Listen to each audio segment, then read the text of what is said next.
sesi pelantikan presiden dan wakil presiden terpilih hasil pemilu 2019.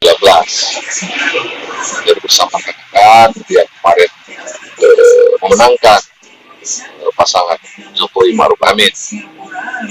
Jadi kita berharap marilah semua kita sudahi perselisihan, tidak baik mungkin dengan tetangga gara-gara beda pilihan.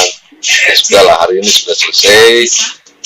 Kita sambut lembaran baru untuk memberikan dukungan apapun kepada presiden terpilih yang sebentar lagi mungkin akan mengucapkan sumpah untuk yang kedua kalinya sesuai dengan visi misi beliau.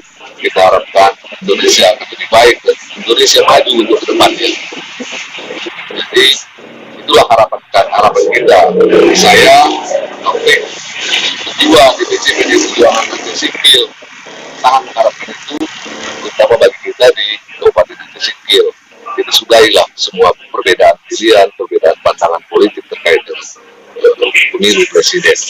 Hari ini sudah akan dilantik dan sudah kita sambut presiden dan wakil presiden kita yang baru.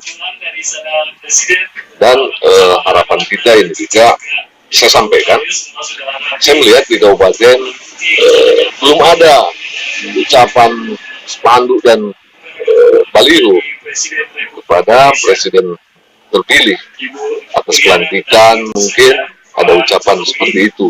Saya melihat dari kemarin belum ada, khususnya di Kabupaten Aceh Singkil. Jadi harapan kita kepada Pemda agar lebih ikut memeriahkan, ikut menyambut kemeriahan amanah rakyat ini, memeriahkan, paling tidak memberikan rasa syukur dengan mengucapkan selamat kepada presiden terpilih dan wakil presiden terpilih. Mungkin itu sedikit yang bisa saya sampaikan. Kembali kita sambil menonton ini berbincang-bincang sesi yang akan sebentar lagi pengucapan sumpah presiden terpilih dan wakil presiden terpilih.